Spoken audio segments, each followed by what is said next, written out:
Week 10 of college football is in the books. A lot of changes have been made this weekend, a lot of insane finishes, surprising upsets, but that's college football for you. Welcome to college football time with Avery Miguel. I'm Miguel Magnadine, and this is Avery Jones. Avery,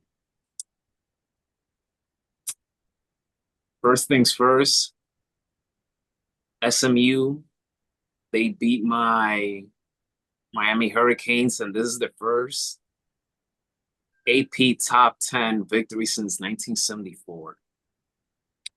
And I knew that when they went to overtime, even though the Hurricanes never lost in overtime under Mario Cristobal, but I didn't like their chances going into overtime. Penalties have killed them. Tight games has been constant and consistent for this Hurricane team. And now they dropped their second loss of the year. And this one stings a lot for that program. Take it from there. You're right. The game going into overtime did have a bit of a downturn probably for the team. Like I mentioned in the preview, this was probably their best chance after, where they're sitting. They had a good spot to kind of move up, especially what happened later, if they were aware. So I mean it's a tough loss for Miami, but we've kind of said this before. If you are not prepared for these teams, ranked or not, any given Saturday, they are going to take advantage. And SMU took advantage. They knew they were in a good spot. They were at home. They had that crowd for them, and it just worked to their benefit. It just worked to their benefit. Now Miami's in a position where they're kind of their backs against the wall, but I believe they still have a shot. And like anything, it's all about the rest of their games. They have to win conference.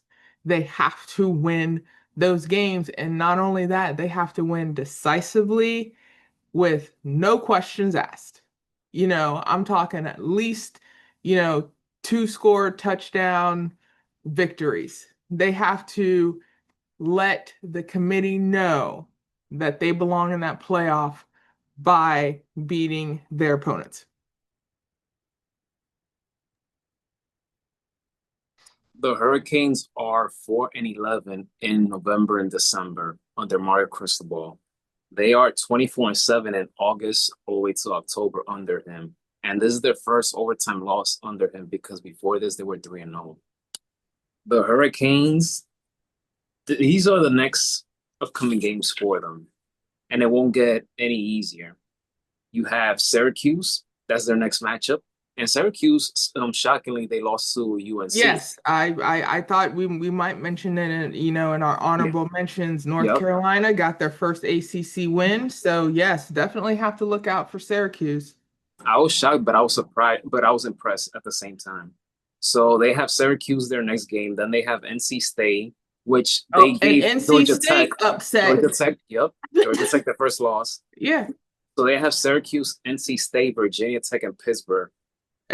all teams that I believe all teams that won this weekend, and I think well, except for Syracuse, but let me see, NC State upset, and let's see, Pittsburgh won, and then Virginia Tech. I think they either they won their game or it was Virginia. But their next four games, those are teams that yes, they have the opportunity to win games, but also those are teams that are like, hey, if you're ranked or hey, you're trying to bounce back, we can shut that down real quick.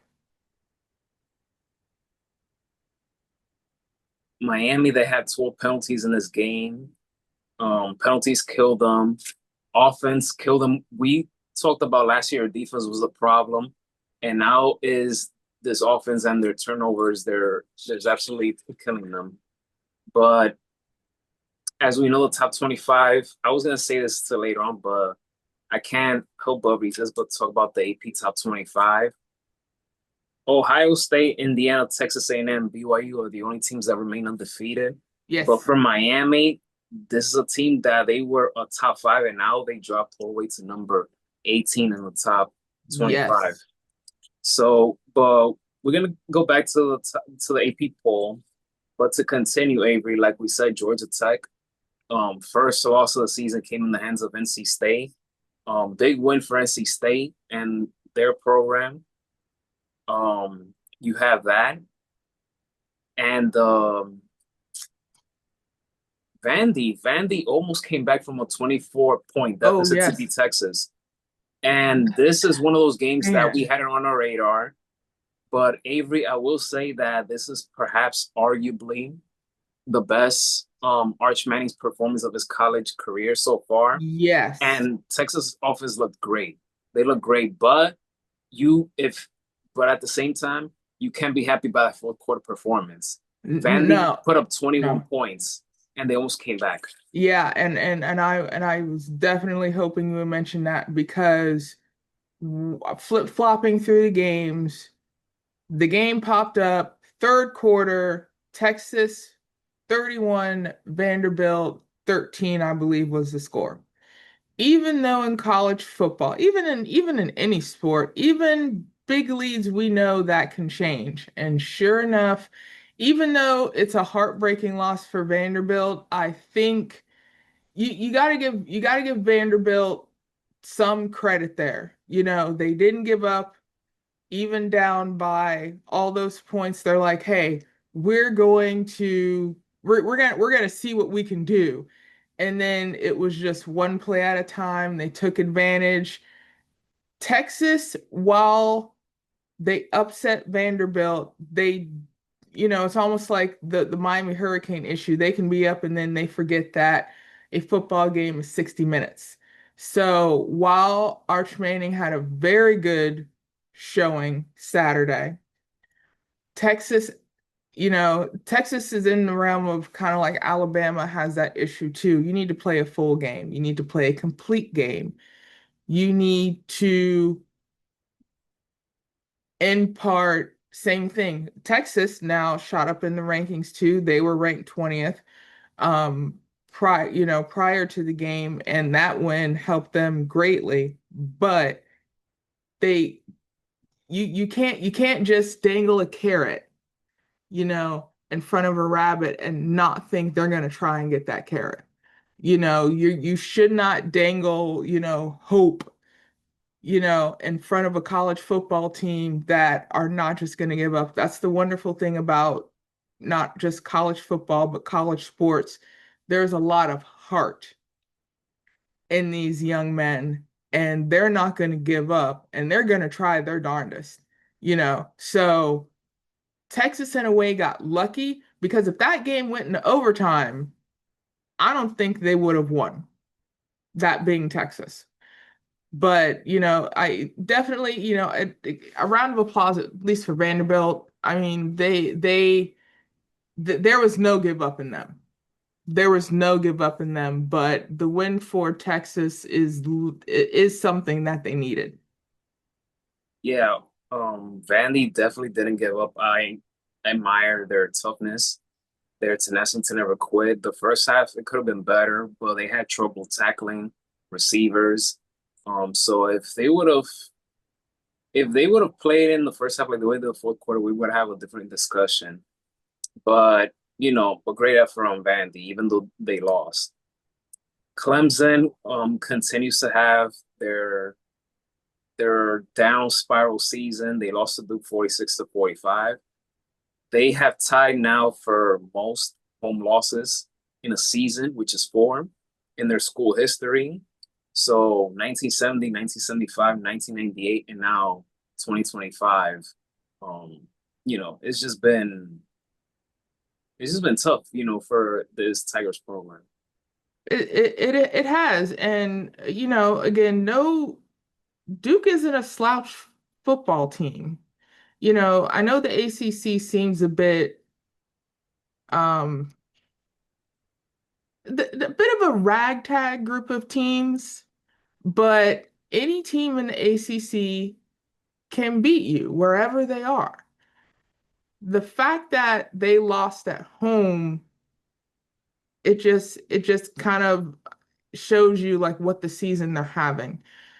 Death Valley is one of those iconic stadiums, but at the same time, when you have a group of individuals where the team support shows up, that's it. Now, Duke, granted, Duke fans wouldn't have had far to travel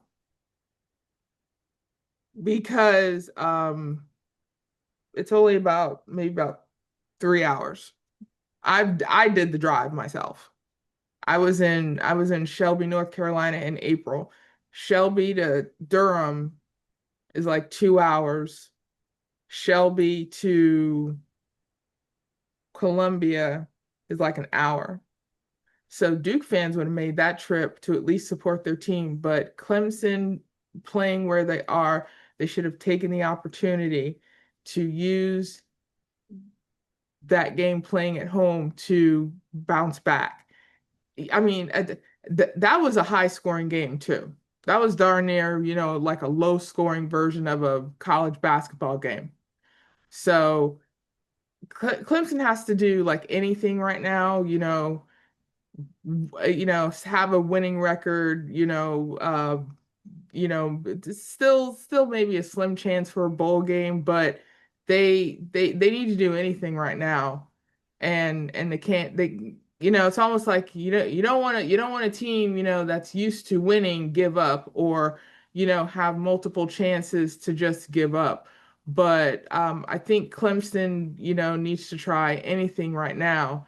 And Dabo Swinney, I don't think his job is on the line, even though another quarterback, not quarterback, another head coach did lose their job this weekend. But Clemson needs to figure out a way to turn their season around a little bit. One of the biggest winners of the weekend, Oklahoma Sooners. They beat Tennessee. It's their first road win versus an AP ranked team since 2019. John Mateer's legs made a difference. The run game was very critical for the Sooners. So, very impressive victory by Oklahoma. Very, they needed that win.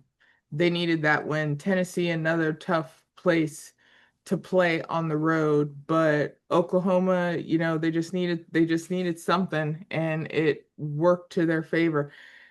Was worried about John McTeer a little bit, but I kind of said last week, and I did mention this to a couple coworkers. I don't think it's injury based. I think after Texas was, but I think it was mental, and I think whatever help John McTeer had, dialing in, it worked because and it worked big for Oklahoma, and they're back in the driver's seat now. Georgia versus Florida. Florida did give them some competition. I like that. I like seeing that. But the Georgia Bulldogs, they came back and beat the Gators. This is the Bulldogs' fifth straight win against the Gators for the first time since 1978 through 83. And Georgia's defense, they came out. They came up at the right time. They forced two failed four down conversions in the fourth quarter. So the Bulldogs, they keep on rolling. Well, absolutely. The Gators had some fight. The Gators had some fight. I wasn't necessarily surprised by the amount of competition that the Gators were giving Georgia. I think I was more surprised in terms of what the score may not tell us. But I mean, a good win for Georgia, something they needed, for a couple of, just um barely there victories, if I could use that terminology. At this point, any win by less than 7 points is barely a win. But granted, a win is a win. But at this stage, trying to get into the playoff, you need decisive wins. So Georgia did what they had to do. Their defense came up big. I look to see that in their, last four games for that defense to get dialed in, to get that last push because they have momentum right now and they don't want to lose it. Minnesota beat Michigan State 23-20 in overtime. That was an interesting game. The officiating was pretty wild in that one, but great victory by the Minnesota Gophers. This is one of those programs that I don't know, like they intrigue me, but at the same time they could irritate me because of some of these losses that they come up with. But I feel like this is a program that has potential to do something great going forward, Oh, and if people play the cards right. Oh yeah, I agree with you. They're in that conference with Iowa and Iowa State and traditionally they're a really great college basketball team. Their football program is taken off and I completely agree with you. It's like a tale of two football teams. Some of their wins you're like, "Man, that was a great win." And then they lose and then you're like, "Wait a minute. I'm pretty sure last week you just beat somebody by 40. How do you lose by 10 this week?" So I think it's a consistency problem that if they can just be consistent on both sides of the ball, definitely Minnesota can be an issue for some teams for the rest of whoever's on their schedule.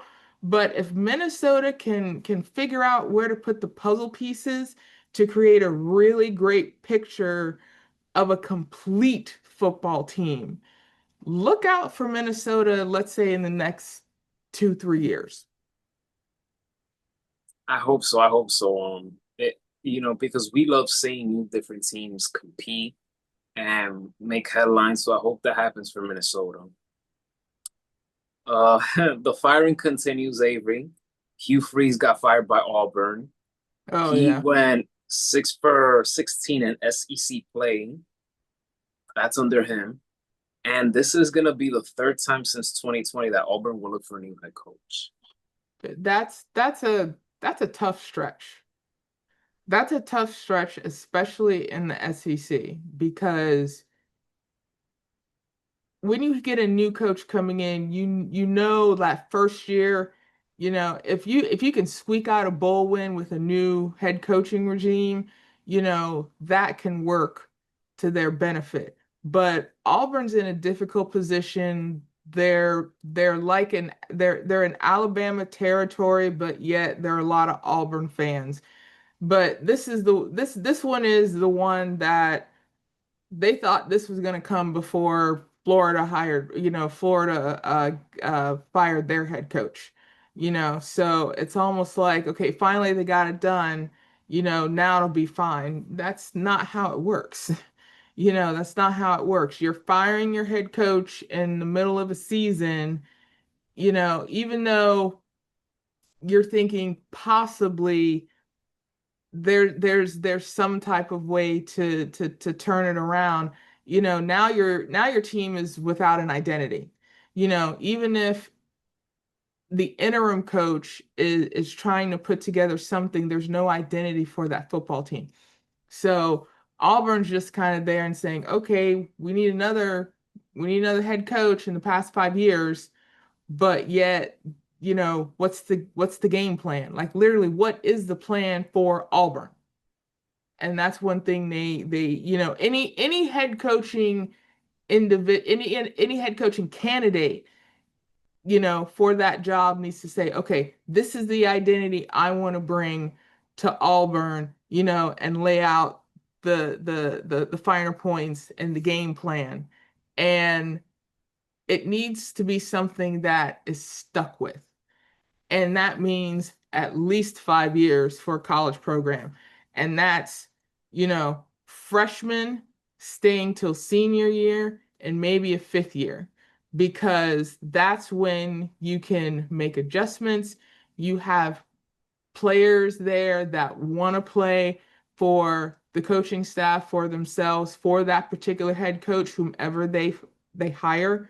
So definitely Auburn, they need to take a look at a candidate who has a rock solid plan of how they want that football program to move forward.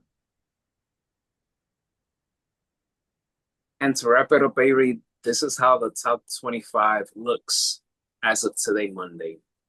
Number one, still there, Ohio State, as they beat Penn State this weekend. Indiana stays at number two, Texas A&M three, your Alabama number four, Georgia number five, Oregon six, Ole Miss seven, BYU eight, Texas Tech nine, Notre Dame 10, Oklahoma 11, Virginia 12, Texas 13, Louisville 14, 15 Vanderbilt, 16 Georgia Tech, 17 Utah, 18 Miami, 19 Missouri, 20 USC, 21 Michigan, 22 Memphis, shout out to Memphis, 23 Tennessee, 24 Washington, and 25 Cincinnati. Shout out to Cincinnati. No, shout out to Washington. They cracked the top 10. I mean, top 25. Yeah, for sure. For sure. Definitely shout out to Washington. Cincinnati's kind of lucky. They're still in the top 25. That loss for Utah kind of just ugh. Oh yeah. Yeah, that was a very, very, very bad loss. If it was closer, I could see them maybe dipping to like 21, 20, but the fact that they're still in the top 25, that's something that possibly they can turn around. Um, Also, Louisville, them winning against Virginia Tech, that helped them. They've been on a roll since they beat Florida. So Louisville doing that. Also, USC defeating Nebraska. So, I mean, we had a really good weekend of college football. We had some upsets, that we kind we were like anything, we said you said it before, we're kind of hoping for that new blood. We're kind of hoping for that new blood, and we still have it. We still have it, and it looks like for this last month of football is going to be really, really interesting because if, over the weekend was anything to kind of gauge, college football is unpredictable. College football is unpredictable, and honestly, this entire season of college football has been unpredictable. So every week, there is a surprise. So it, it can only get better from here. It can only get better from here.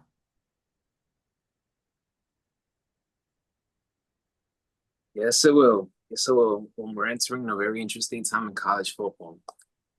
Avery, thank you so much. That does it for week 10 of our recap for college football. Stay tuned for the previews as we enter week 11. Avery, hopefully, this continues to get better and better, and I think it will be because we had a very surprising weekend with surprising upsets. So if you guys enjoy this content, please give it a thumbs up. Don't forget to hit that subscribe button, and we'll see you guys most likely on Friday. We'll be recording Thursday, but we'll definitely put this out on Friday. So thank you for tuning in for college football time with Avery and Miguel. Have a wonderful week, everyone. Be safe.